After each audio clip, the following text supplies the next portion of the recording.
আচ্ছা, আমি গতকালকে যমুনা ফিউচার পার্কে গিয়েছিলাম একটা সানস্ক্রিন কেনার জন্য। সো কোরিয়ান কনসেপ্ট নামের এই শপটাতে গিয়েছি।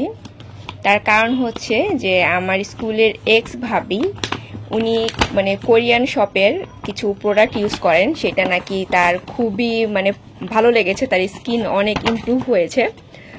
তো এর জন্য আমাকেও বললো, আর আমরা খুব এক্সাইটেড হয়ে সেখানে গিয়েছি।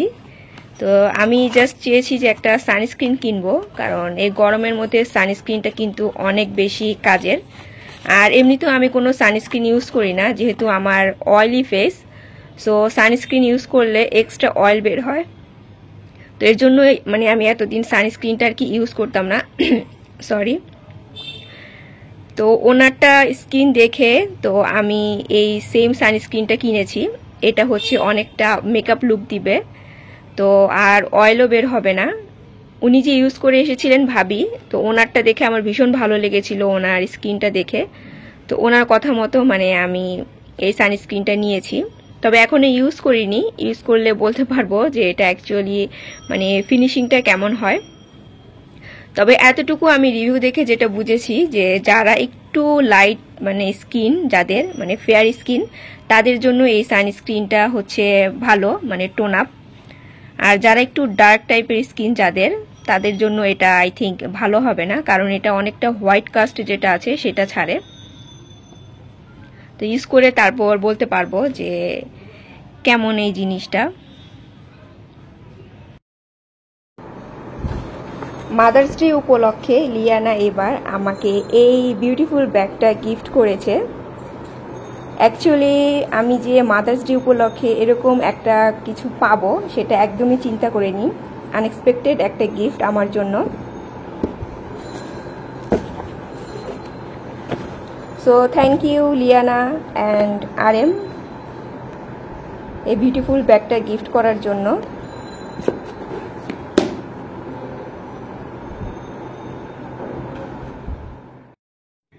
আসসালামু আলাইকুম এভরিওয়ান, আমি Eva and welcome to Eva's lifestyle. আশা করছি সবাই ভালো এবং সুস্থ আছেন। আলহামদুলিল্লাহ আমরাও ভালো আছি। তো বরাবরের মতো আরও একটি নতুন ব্লগ আপনাদের সাথে শেয়ার করতে যাচ্ছি। আশা করছি আমার আজকের ব্লগটিও আপনাদের কাছে ভালো লাগবে।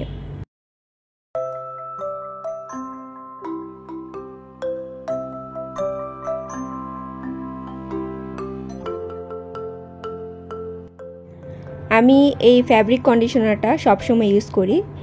অ্যাকচুয়ালি এটা ইউজ করার পরে কাপড় থেকে খুব সুন্দর একটি স্মেল আসে।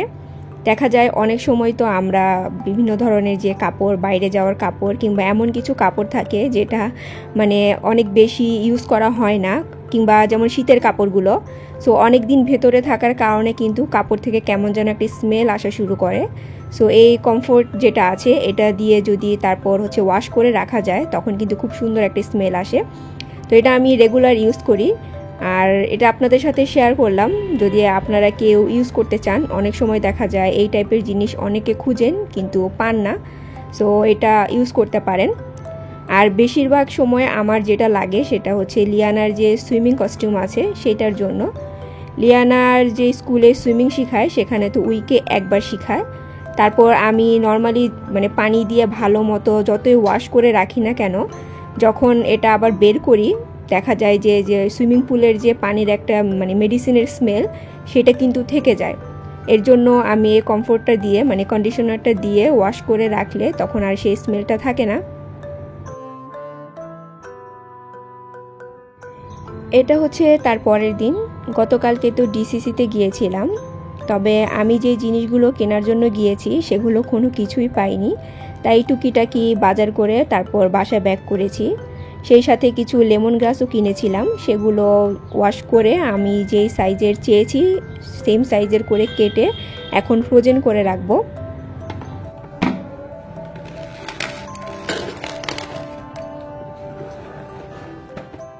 এই 12 তারিখে তো মাদার্স ডে ছিল।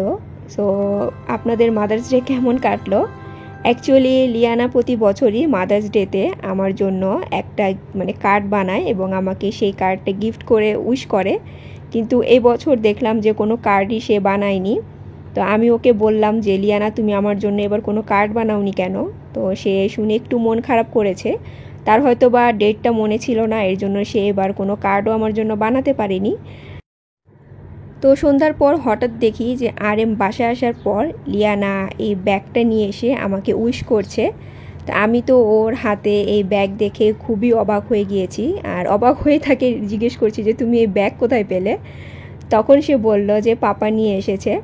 অথচ আমি যখন মানে দরজাটা খুলেছি আসার পর তখন কিন্তু তার হাতে কোনো কিছুই দেখিনি। তো এটা দেখে আমি খুবই সারপ্রাইজ হয়েছি, আর এমন কোনো কিছু পাবো আমি এই দিনে এটা একদমই এক্সপেক্ট করিনি। তাছাড়া মানে RM নিজে থেকে পছন্দ করে ব্যাগ নিয়ে আসবে এটা তো আমি কখনো চিন্তাই করিনি, কারণ যখনই কোনো কিছু গিফট আমাকে করে দেখা যায় আমাকে সাথে নিয়ে গিয়ে কিনে নয়তো টাকা দিয়ে দেয়। বাট এবার দেখলাম আমার জন্মদিনের সময়ও নিজে থেকে গিফট কিনেছে, আর আমার ব্যাগটাও নিজে পছন্দ করে কিনে এনেছে। তবে আগে কিন্তু অনেক কিছুই গিফট করতো, বাট আমার পছন্দ হতো না দেখে ইদানিং দেওয়া বন্ধ করে দিয়েছিল।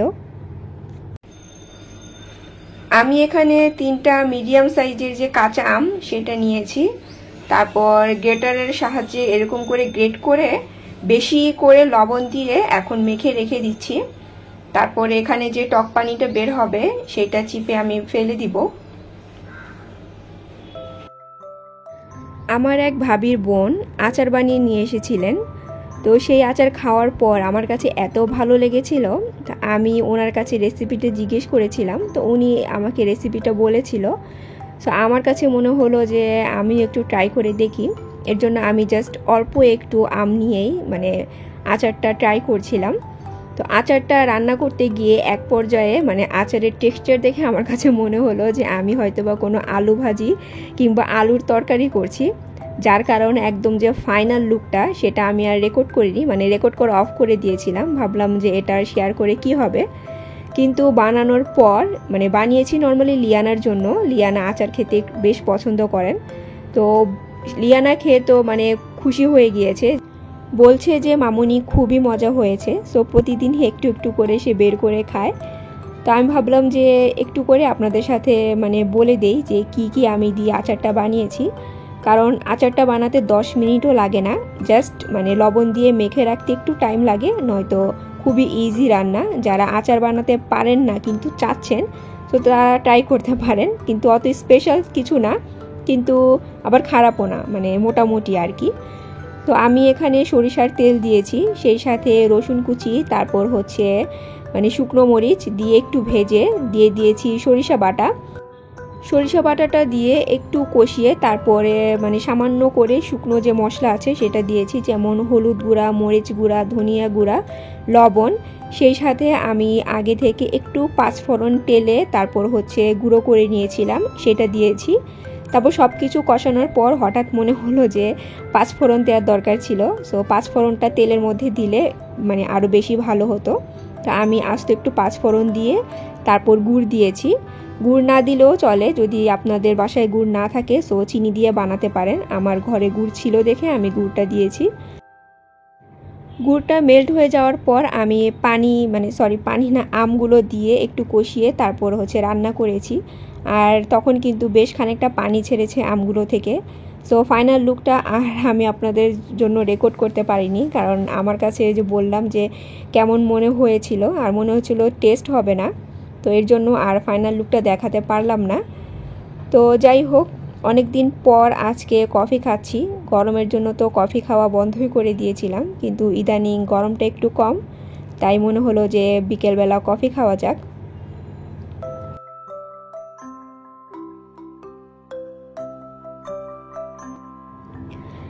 এখন আমি একটা সবজি রান্না করছি। তো এই সবজিটা হচ্ছে যে সেই ভাবির বাসা থেকে শিখে এসেছি। আপনারা হয়তো ভাববেন যে কি ভাবি শুরু করেছেন। অ্যাকচুয়ালি আমি শুধু ভাবি না, যেখানেই যাই না কেন কোনো খাবার যদি আমার কাছে ভালো লাগে তখন আমি মানে রেসিপিটা জিজ্ঞেস করি। সো রেসিপি জানার পর সেটা আমি বাসায় ট্রাই করি। তো নর্মালি তো ভেজিটেবল সবাই বানাতে পারেন, আমিও পারি, কিন্তু ভাবিরটা না একটু ডিফারেন্ট ছিল। তো ওনাকে জিজ্ঞেস করার পর উনি মানে আমাদেরকে বলল যে কিভাবে বানিয়েছেন। তো তা আমরাও বললাম যে মানে আমি ছিলাম আবার আরেক ভাবি ছিল, তো উনিও বলল যে একইভাবে তো আমরাও বানাই কিন্তু এরকম টেস্ট তো হয় না। তো আরেক ভাবি বলছিল হয়তো বা চিকেন স্টক দিয়েছে। তা আমি তো সবসময় চিকেন স্টক দিয়ে ভেজিটেবলটা বানাই কিন্তু সেম টেস্টটা না হচ্ছে না। তারপর গিয়ে ভাবি আরেকটা জিনিসের কথা বলল, যেটা কিনা কখনো চিন্তাও করিনি যে এরকম ভেজিটেবলে দেওয়া যেতে পারে। তাই ওনার কাছে মানে শুনে এসে আমি আজকেই মানে ট্রাই করলাম, ভাবলাম যে এই জিনিসটা ট্রাই না করলে তো চলেই না, এত মজার একটা হেলদি খাবার। তো ভাবলাম যে আপনাদের সাথেও শেয়ার করি, আর কি সেই সিক্রেট জিনিস সেটাও আপনাদেরকে বলে দিব। তবে আপনারা হয়তোবা সেই জিনিসটা দিয়ে বানান, কিন্তু আমি কখনো শুনিনি, কোথাও দেখিও নি আর বানাইও নি, তাই আর কি আমার কাছে একটু ইউনিক লেগেছে। তো যাই হোক, আমি মুখে একটু করে রেসিপিটা বলে দিচ্ছি। প্রথমে আমি তেল দিয়েছি, তেলের মধ্যে রসুন কুচি, তারপর দিয়েছি মানে আদা কুচি, একটু ভেজে চিকেনের যে বুকের মাংস সেটা দিয়েছি। সো এগুলো দেওয়ার পর চিকেনটা সাদা হয়ে যাওয়া পর্যন্ত তেলের মধ্যে ভেজে নিয়েছি। তারপর দিয়েছিলাম মানে গোলমরিচ দিয়ে চিকেনটাকে ভালো মতো রান্না করে নিয়েছি।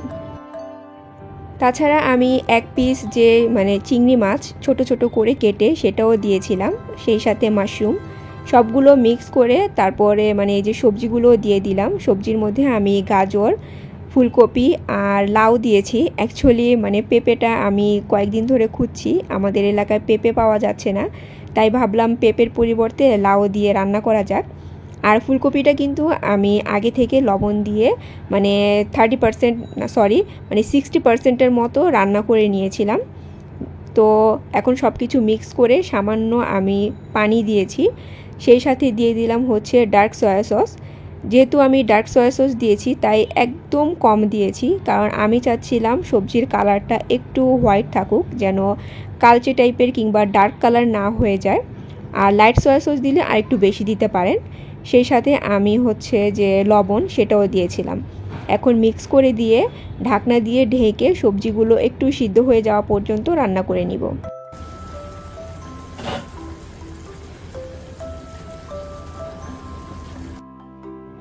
সবজিগুলো সিদ্ধ হয়ে গিয়েছে, এই পর্যায়ে আমি দিয়ে দিচ্ছি পেঁয়াজটাকে একদম শেষ মুহূর্তে দিতে হবে।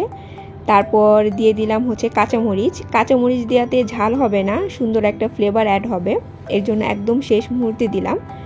তো এখন পেঁয়াজ আর কাঁচামরিচ দিয়ে একটু মিক্স করে নিচ্ছি।